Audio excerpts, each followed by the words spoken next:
성경 말씀 보겠습니다. 이사야 6장 8절 말씀입니다.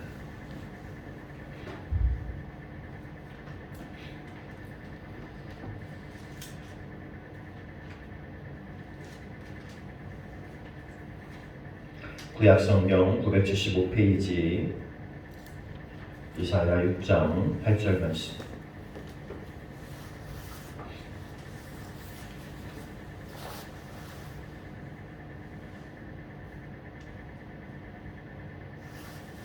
이사야 6장 8절 한 절 말씀만 우리 한 목소리로 함께 읽겠습니다. 같이 읽습니다. 내가 또 주의 목소리를 들으니 주께서 이르시되 내가 누구를 보내며 우리를 위하여 갈고 그때에 내가 여기 있다이다 나를 보내소서 하였더니 아멘. 기도합니다. 하나님 은혜를 감사합니다. 이 시간도 우리를 예배자로 불러주시고 사단의 권세를 피할 수 있는 교회를 허락하여 주심을 인하여 감사합니다. 하나님, 오늘도 우리가 이 시간 나올 때에 많은 염려와 근심과 걱정이 우리 가운데 여전히 있을 줄로 압니다. 그러나 하나님, 우리는 하나님의 사람들입니다.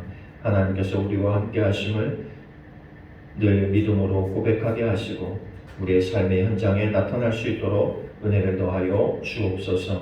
이 시간도 하나님 우리가 말씀 가운데 나갈 때 그 말씀이 우리 가운데 들려지게 하시고 그 말씀을 인하여서 우리가 새 힘을 얻게 하시고 그 말씀을 통하여 세상을 이길 수 있는 믿음의 군사들이 되어줄 수 있도록 하나님 역사해 주옵소서. 그래서 우리에게 주어진 사명의 자리에서 또 사명의 시간들에서 우리가 충성하며 하나님 앞에 칭찬받는 일꾼 되어줄 수 있도록 역사해 주옵소서.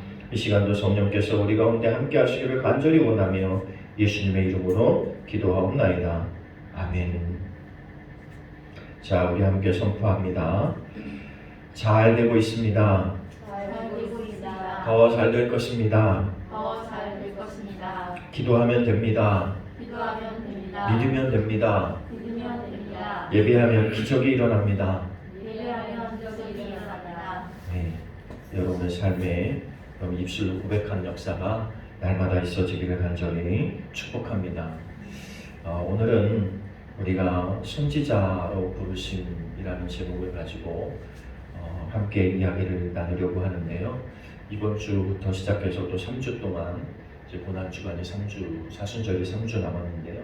3주 동안 우리 선지자들에 관한 이야기를 함께 나누면서 오늘 우리가 우리에게 주어진 사명을 어떻게 또 감당해야 되는가에 대한 이야기를 함께 나눠보려고 합니다.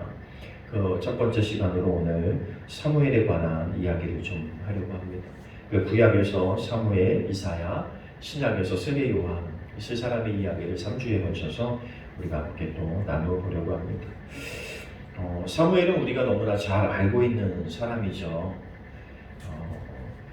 이스라엘 역사에 있어서도 사무엘을 빼놓고는 이스라엘 역사를 이야기할 수 없을 만큼 중요한 자리를 차지하고 있는 사람이 역시 사무엘이죠. 하나님께서 오늘 사무엘을 부르시는 장면이 이사야 6장의 모습입니다. 하나님께서 천상의 회의를 여셨는데 그곳에 초청받은 사람이 사무엘인 거죠.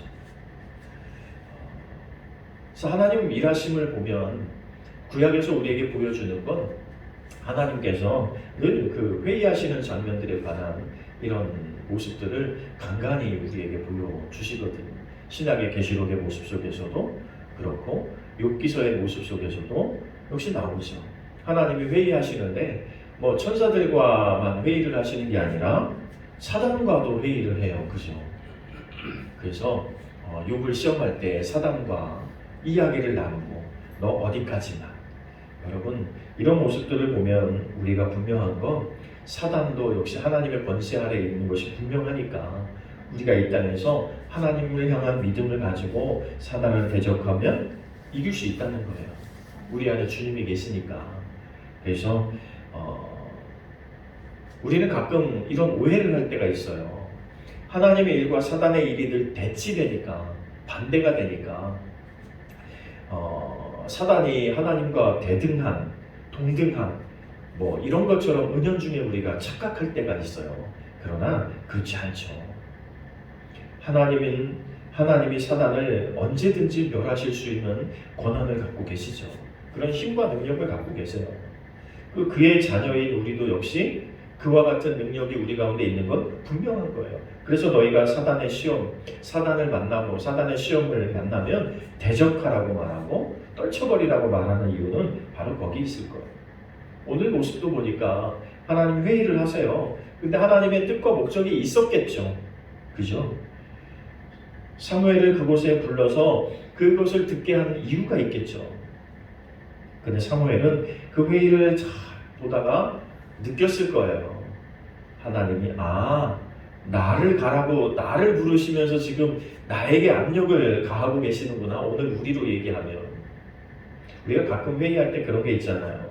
가끔 모여서 회의하는데 이게 자꾸 몰려가는 경우가 있죠. 그 사람이 할 수밖에 없게끔. 그러면 이제 그 사람이 나서가지고 그래 그렇게 원하면 내가 할게 뭐 이런 식이 되는 경우가 종종 있거든. 오늘 이 모습을 은근히 보면 하나님께서 사무엘을 부르셨잖아요. 거기에 있는 사람은 사무엘 한 사람밖에 없어요 지금. 그런데 내가 이 일을 맡기고 이 일을 위해서 보내야 되겠는데 내가 누구를 보낼까? 누구를 할까? 라고 얘기할 때는 뭐 선택의 여지가 없어요 사실은. 사무엘이 제가 여기 있습니다. 나를 보내십시오. 여러분 우리가 지금 예배를 드리고 지금 신앙생활하며 살아가지만 하나님의 음성이 들려질 때가 많잖아요. 그때 우리는 이렇게 생각할 때가 있어요. 나한테 하시는 말씀은 아닐 거야. 저 말씀을 듣는 누가 했으면 좋겠다. 뭐 이렇게 생각하는 경우가 종종 있어요. 그죠? 나는 아니라고 하는. 그런데 오늘 말씀 속에서 보면 내가 그것이 깨달아지고 내가 그 음성이 들리면 내가 하는 거예요. 그것이 가장 옳은 거예요. 교회 일도 하다 보면 가끔 목사님 이것도 해야 되고 이것도 해야 되지 않아요? 라고 말하는 사람들이 종종 있어요. 그런데 여러분 내가 그 생각이 들고 내가 그 말을 할 위치가 되었다면 사실은 하나님께서 나에게 원하시는 건 뭘까요? 먼저 보는 사람이 하고 먼저 깨닫는 사람이 하는 것이 하나님의 법칙이에요. 그래서 우리 목사님들이나 친구들이 가끔 모이면 그런 농담 많이 해요. 점심 뭐 먹을까? 이야기 꺼낸 사람이 밥 사는 거예요. 왜? 왜냐하면 당신이 밥 먹자고 했으니까 밥 사. 이런 거예요. 그리고 우리 뭐 하자 그랬으면 네가 말 꺼냈으니까 네가 시작해. 우리는 도와줄게. 이게 되게 쉬워요. 그러니까 이렇게 하니까 가끔 어떤 경우가 있냐면 말을 안 해요. 서로. 내가 말하면 분명히 자기 시킬 게 뻔하니까. 근데 왜 목사님들이 모여갖고 친구들이 모여서 이렇게 얘기할까요? 여러분 이건 어떤 신앙의 법칙이 있어요. 누가 밥을 사도 괜찮아요. 서로 밥 사려고 해요. 사실은 목사님들 모이면. 서로 대접하려고 하고 서로 나누려고 해요. 이게 그러니까 저희 친구들, 목사님들 만나면 좋은 게 그런 거예요. 누가 밥 살지 염려하고 걱정할 필요가 없어요. 결국 누가 아무나 사요. 그런데 왜 그런 이야기를 하면서 그런 농담처럼 하냐면 그것이 우리 안에 사실은 생활해야 될 필요가 있어요. 우리가 신앙생활 하다 보면 교회를 섬기다 보면 뭔가 깨달아지고 느껴지는 게 있어요. 우리 교회 이게 필요한데 우리 교회 이걸 해야 되는데 라는 생각이 들 때는 다른 사람과 의논할 게 아니고 내가 어떻게 하면 이 일을 할 수 있을까를 고민하는 게 첫 번째예요. 왜 하나님 그 마음을 왜 다른 사람도 많은데 굳이 나에게 그 마음을 주셨을까? 나부터 시작하라는 거죠. 그런데 때로는 나 혼자 할 수 없는 일이 있잖아요. 하고는 싶은데 나 혼자는 도저히 감당이 안 되는 일이 있잖아요. 그럴 때는 목사님과 의논하고 주변의 사람들과 함께 의논해서 함께 해보자고 하는 거예요. 오늘날 회의는 사실은 우리가 회의하면서 나는 빠지고 다른 사람 시키는 게 회의인 경우가 굉장히 많죠. 회의하면서 서로 의논하면서도 나는 아니고 다른 사람이 했으면 좋겠어 뭐 이러면서 회의해. 그건 사실 회의가 아니에요. 회의는 내가 이런 일을 하고 싶은데 어떻게 하면 더 잘할 수 있을까? 이런 회의가 사실은 돼야 되거든요. 오늘 천상의 회의는 사실 그런 개념에 있어요. 여러분 먼저 깨달아지시거든 하나님께서 나부터 시작하라는 뜻으로 받아들이시길 바라요. 네, 이게 옳은 거예요.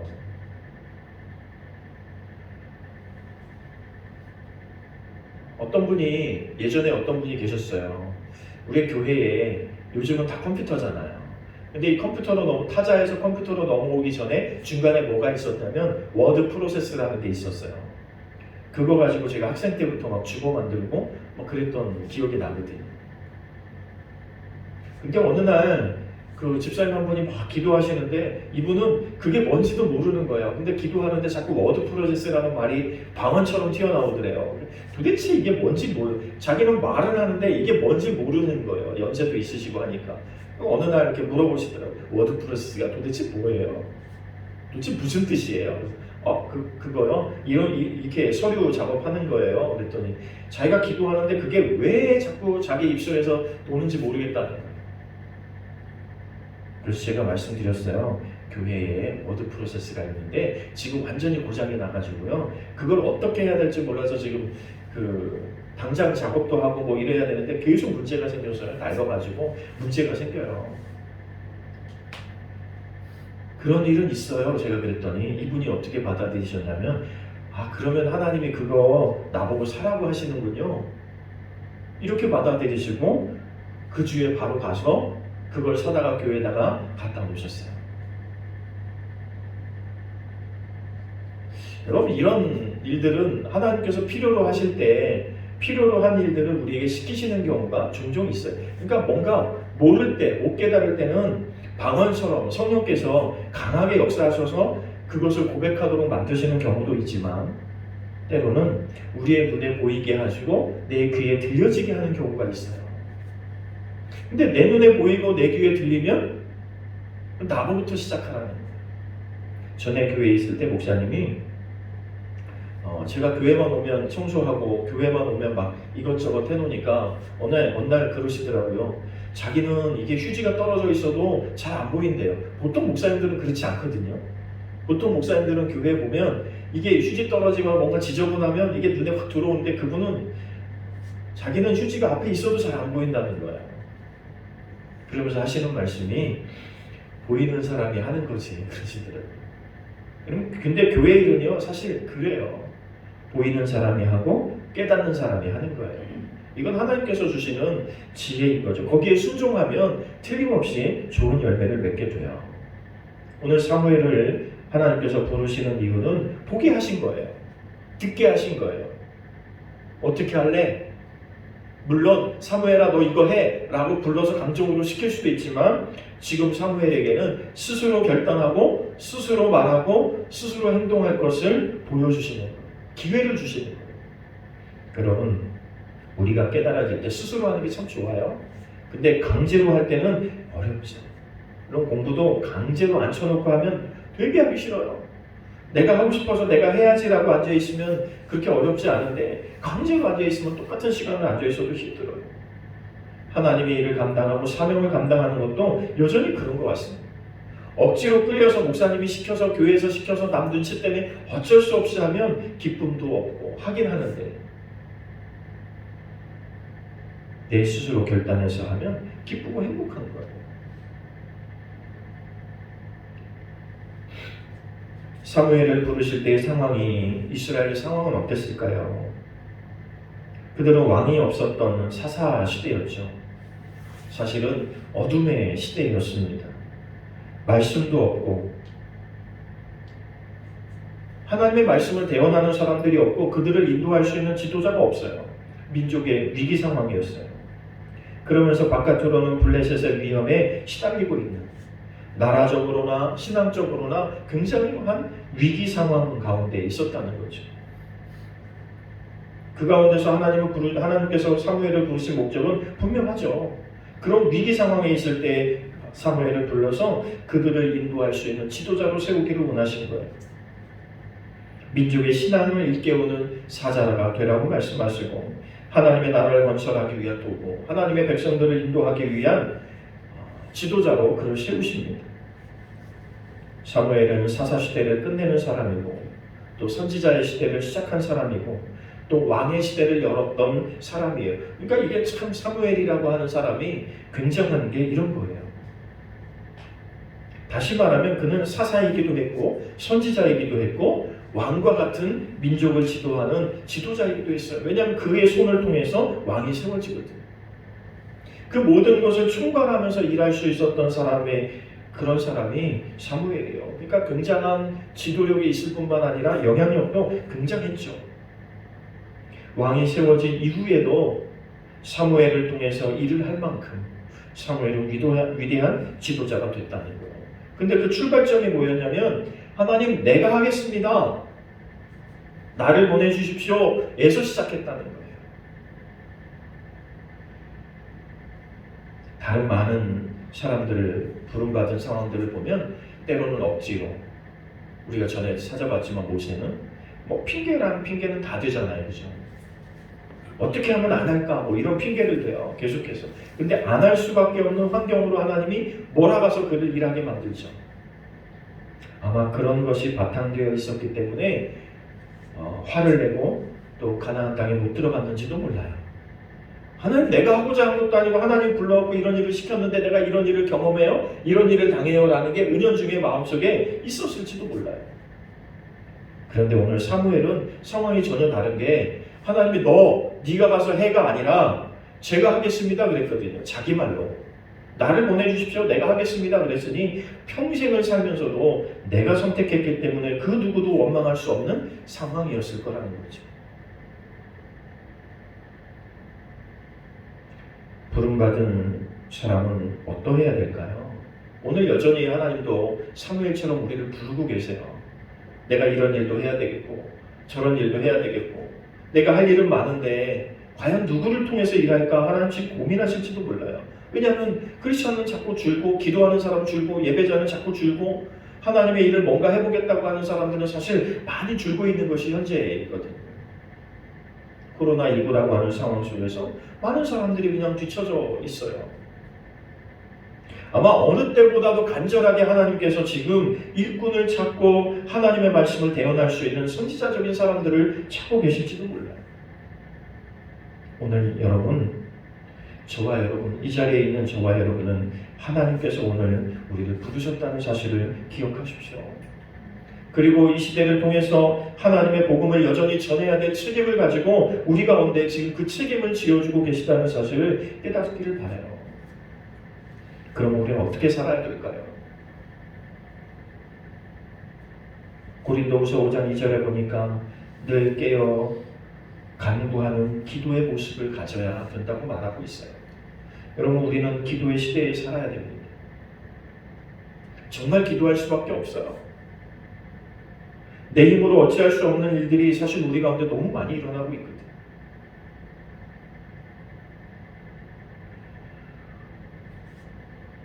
우리 지방에 있는 목사님들도 보니까 많은 분들이 지금 코로나에 확진돼가지고요.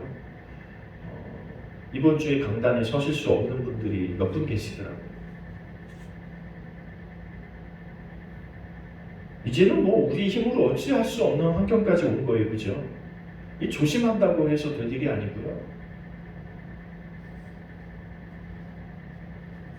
어떤 목사님은 교회를 지키시고 바깥에 외출도 안 하시는 목사님이에요. 자기 교회를 지키는 것이 원칙이라 다른 데 나갈 길은 다 부교육자들 보내고 막 이런 일들 하시는데도 불구하고 어디서 걸렸는지도 모르게 걸려가지고 이번 주에 설교를 못 하시게 됐다고 이런 이야기를 제가 들었거든요.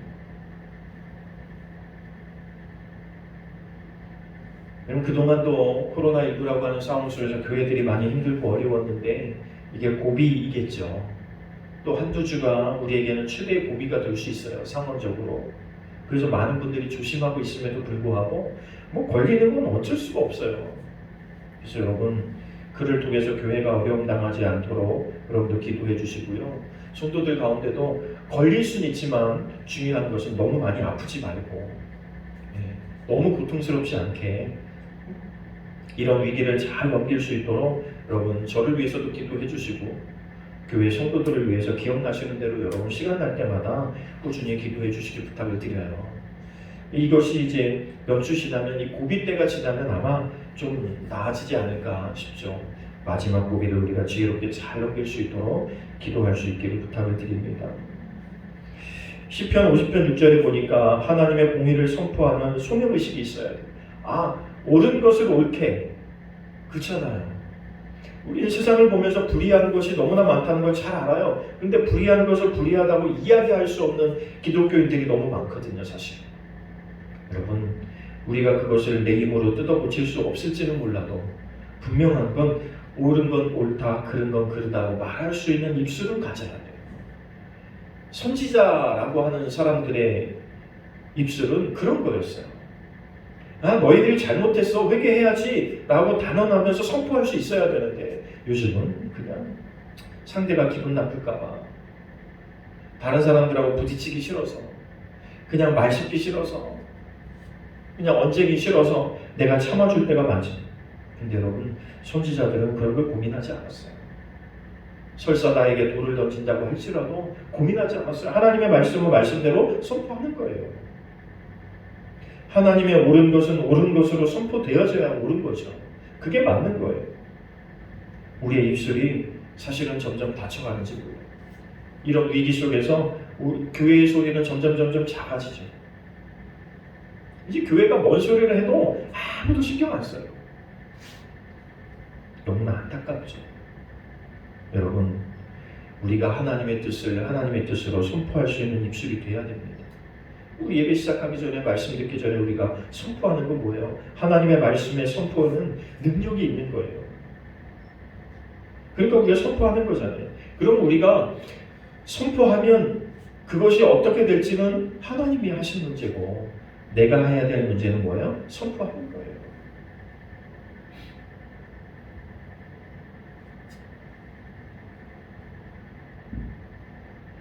내 생각과 내 의지와 뜻으로 되는 게 아니고 하나님의 의지대로 돼야 되지. 요나가 자기 백성들도 구원받지 못하고 자기 백성들도 회개해야 되고 자기 백성들도 타락해 있는데 하나님께서 이방 백성에게 가서 말씀을 전하라고 하니까 화가 나는 거예요. 나는 이방인이 싫은데 왜 우리 백성이 구원받는 게 먼저지 왜 하나님은 이방인에게 가서 복음을 전하라고 하나? 저들이 그걸 듣고 회개는 할까? 저들이 무슨 말인지는 알아들을까? 자기는 아무 쓸모도 없는데 쓰임받는 것 같은 생각을 은연중에 가진 거예요. 싫어하죠. 그럼 하나님의 말씀을 선포하는 걸 싫어하다 어떻게 돼요? 물고기 뱃속에 들어가잖아요. 그곳에서 제대로 된 회개인지 어쩐지는 잘 모를 정도의 이야기를 하는데도 불구하고 하나님의 그를 물고기에서 토해내셔서 다시금 그 사명을 감당할 수 있도록 만들죠. 근데 그가 한 말은 별거 없어요. 야, 너희들 죄인이야, 회개해야 돼. 그거 한마디예요. 아무것도 안 했어요, 사실은. 그가 선포한 언어가 대단한 게 아니에요. 야, 하나님께서 천지를 창조하시고 이렇게도 얘기 안 했어요. 자기 백성들에게 말씀을 전할 때는 야, 우리를 인도하신 하나님, 우리를 창조하신 하나님, 뭐 별걸 다 끌어다 대면서 막 너희도 회개해야 돼 해도 들은 척도 안 했거든요. 그런데 너희 죄지면 벌받아 회개해야 돼. 그거 한마디에 그들이 왕에서부터 시작해서 온 백성들이 다 회개하는 역사를 보게 되는 거예요. 눈으로. 그럼 하나님 뭘 보여주고 싶은 걸까요? 그를 통해서 보여주고 싶은 건 뭘까요? 나에게 순종해. 그 결과는 내가 알아서 할 문제야. 그렇잖아요? 요나를 통해서도 우리에게 보여주는 건 그거예요. 오늘 사무엘을 통해서도요. 사무엘이 사는 날 동안 사실은 사무엘은 마음고생 세상에 그런 마음고생이 없어요.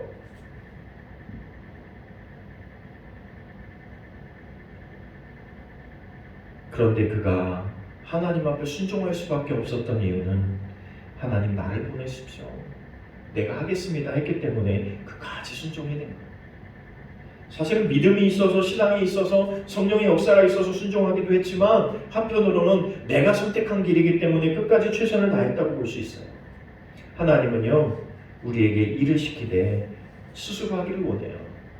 하나님은 항상 선택의 기로에서 우리를 선택하라고 말씀하세요. 야, 이런 길이 있고 이런 길이 있는데 너 어떻게 할래?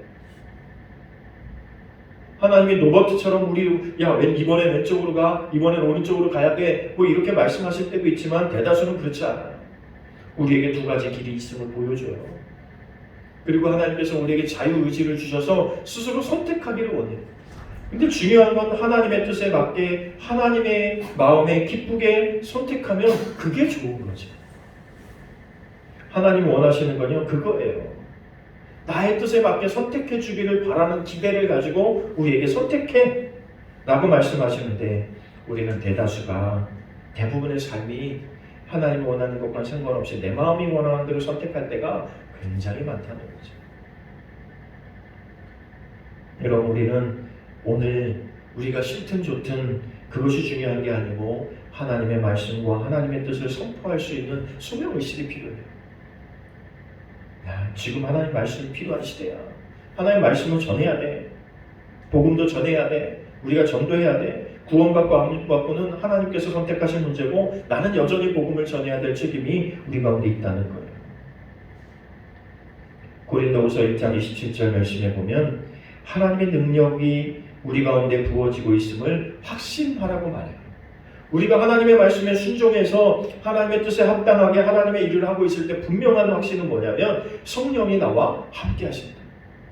그리고 내가 불가능한 일은 없다. 나에게 늘 그것을 감당할 수 있도록 새 힘과 능력을 주시고 피할 길을 주시는 성령께서 나와 함께 하신다는 분명한 확신이 있다. 사무엘이 이스라엘 백성을 향해서 단호하게 선포할 수 있었던 이유는 하나님께서 나를 보내셨다는 확신, 그리고 지금도 하나님께서 나의 말 속에, 나의 삶 속에 함께 하신다는 분명한 확신, 그것이 사무엘을 사무엘 되게 한 거죠. 여러분, 오늘 이런 우리의 확신이 필요해요. 우리가 세상을 살아가지만 이전에 행했던 하나님, 이전에 계셨던 하나님이 지금 안 계시는 게 아니고 그때의 하나님은 지금도 우리와 함께하고 계신다는 확신이 있어야 한다는 사실입니다. 그러니까 담대하게 이야기하세요. 사실 우리가 부끄럽고 우리가 부족할 게 뭐 있어요? 우리는 하나님의 아들이고 하나님의 딸이고 하나님의 자녀인데. 로마서 8장 14절 말씀에 보면 성령의 인도하심 속에 순종해야 한다고 말하고 있어요. 순종하면 돼요. 순종하면 누가 책임져요? 하나님 책임져요. 제가 누누이 말씀드리지만 부모의 말씀에 순종하면 부모가 책임지는 거예요. 하나님의 말씀에 순종하면 하나님 책임지는 거예요. 사무엘의 삶은요, 그 누구도 그에게 도전할 수 없는 삶이에요. 왕도 그에게 도전하지 못해요. 그죠? 오히려 도전했다가 왕이 심판을 받아요. 그런 권세와 능력이 사무엘에게 있었던 것처럼 오늘 하나님께서 우리 가운데 함께 하심을 믿는 거예요. 내가 하나님의 뜻에 따라 살고 하나님 앞에 순종했으니 하나님께서 나와 함께 하신다고 하는 분명한 그런 능력이 있음을 믿고 그냥 담대하게 사는 거예요. 나를 거역하면 벌을 받는 거 누가 받아요? 성대가 받는 거죠. 나는 복음을 선포한 거지 그에게 저주를 선포한 게 아니거든. 여러분, 우리가 한 주 동안 복음을 전하고 하나님의 영광을 위해서 살 때 걱정하지 마세요. 하나님이 여러분과 함께 하셔서 그 모든 것을 감당해낼 수 있는 능력 또한 여러분에게 부어주실 거예요. 그러니까 해봐야 아는 거예요. 살아봐야 아는 거예요. 한번 해내봐야죠. 살아내봐야 되는 거예요. 요한복음 1장 12절은 뭐라고 말하냐면 주님을 영접하는 확신과 체험이 있어야 된다. 이렇게 말하고 있는데요. 오늘 사무엘은요, 뭐가 있어요? 자기 눈으로 보고 음성을 듣고 이 모든 것이 확신에 찬 체험이 그에게 있는 거죠. 그래서 신앙생활은요, 체험하면 체험할수록 더 담대해질 수 있어요. 그래서 여러분, 처음에 시작은 어렵죠. 처음에 시작은 긴가민가하죠. 그러나 우리가 계속해서 그렇게 하는 거예요. 우리가 주일 예배 때마다 우리가 함께 선포하는 것이 별거 아닌 것처럼 생각할 수 있지만 여러분, 이것이 계속해서 선포되다 보면 나중에 내 삶에 그 효과가 나타나고 그 삶의 능력이 나타나고 그 삶의 변화가 나타나고 내가 선포한 대로 되어지는 체험들이 나에게 생기기 시작하면 더욱더 큰 일을 감당할 수 있는 믿음의 능력자들이 되는 거예요. 사무엘이 나이가 어린데 내가 어린 나이로 내 말을 사람들이 들어줄까 이런 걸 고민하기도 하잖아요. 근데 하나님 뭐라고 말해요? 그런 건 소용없어요. 어린아이가 됐든 이런 게 중요한 게 아니죠. 하나님의 말씀이 선포되면 하나님의 말씀의 능력이 나타나는 거예요. 어린아이지라도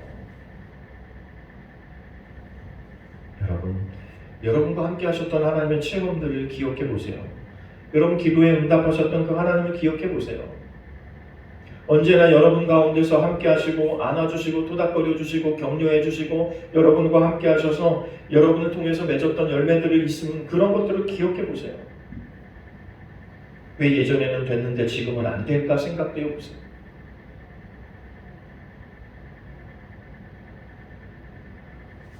그러한 체험이 있다면 오늘 우리도 여전히 하나님 앞에 쓰임받을 수 있는 가능성이 있는 거예요. 그리고 담대함으로 선포해서 나가면 하나님께서 이루어 주실 거죠. 하나님의 일이 되게끔 만드시고 여러분을 통해서는 사명을 감당하도록 만드신다는 거예요. 사무엘이 그 오랜 세월을 살면서 왕을 3명씩이나 자기 손에서 그런 긴 세월을 살면서도 그가 끝까지 사명을 감당할 수 있었던 분명한 이유는 자기와 함께 하시고 하나님의 음성을 들었던 분명한 체험들을 가지고 끝까지 살아냈기 때문에 그런 거예요. 여러분, 오늘 우리는 부름받은 꿈의 교회 성도들입니다. 우리는 어떻게 살아야 될까요? 우리는 어떻게 살아야 될까요? 그러면 첫 번째로 에베소서 4장 2절에 보니까 모든 겸손과 온유와 오래 참음으로 사랑 가운데 행하라고 말씀하세요. 우리 가운데 필요한 게 뭐예요? 겸손, 온유, 오래 참음. 그런데 그 모든 것을 어떻게 해요? 사랑 가운데서 살아내는 거예요. 사랑을 하되 겸손함으로, 온유함으로, 오래 참음으로. 사실 우리가 복음을 전해서 금방 예수 믿으면 너무 좋은데 그렇지 않은 경우가 너무 많잖아요. 그런데 우리가 할 일은 끝까지 사랑하는 거예요. 끝까지 사랑함으로 하나님의 말씀도 전해주는 거예요. 갈라디아서 5장 13절은 뭐라고 말씀하시냐면 오직 사랑의 종이 되고 사랑으로 종노릇하라고 말씀하세요. 중요한 건 사랑이에요. 내가 하나님을 향한 사랑이 어떠한지가 분명해야 되고 내가 그 사랑을 가지고 내 상대방, 내 사람들을, 내 주변의 사람들을 대할 때 사랑으로 대할 수 있는 그런 것이 분명히 있어야 된다는 거예요. 끝까지 사랑하면 하나님께서 열매 맺게 하실 거예요. 우리는 그 사람들의 종이 되는 게 아니라 하나님의 종이 되고 사랑의 종이 되는 거예요. 세 번째는 골로새서 3장 15절에 그리스도가 주신 평강의 마음으로 살라고 말씀하여요. 여러분 우리가 세상에서 여기 기대고 저기 기대고 여기도 있어보고 저기도 있어보지만 우리가 마음의 평안을 얻을 만한 데가 과연 얼마나 있어요, 그죠?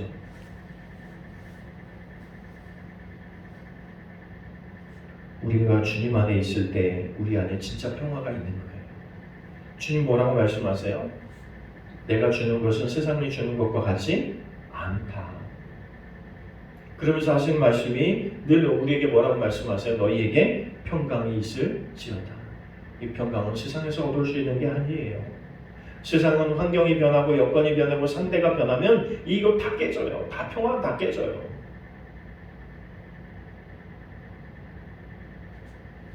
한쪽만 잘못해도 평화는 깨져요. 그죠?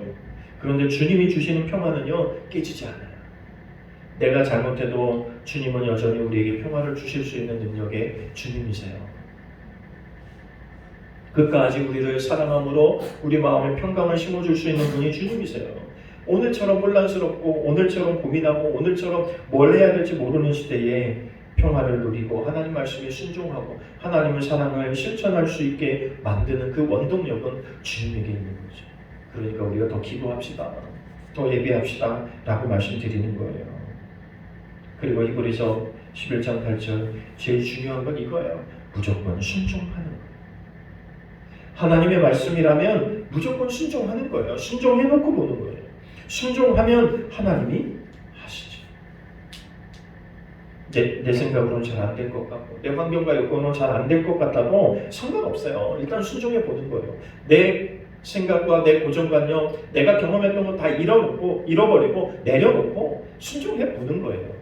그러면 하나님이 어떻게 역사하시는가 우리 눈에 보이게 될 거예요. 사무엘이 하루아침에 사무엘 된 게 아니에요. 사무엘이 사무엘 된 건 하나님 앞에 순종했기 때문이에요. 오늘 여러분 한 주간 동안 여러분 사실 때 하나님의 음성에 하나님의 뜻이 깨달아지거든. 하나님께서 뭘 하라고 나에게 말씀하시는 것 같거든. 순종하시길 바라요. 그러면 하나님 그를 통해서 놀랍게 역사하실 줄로 믿습니다.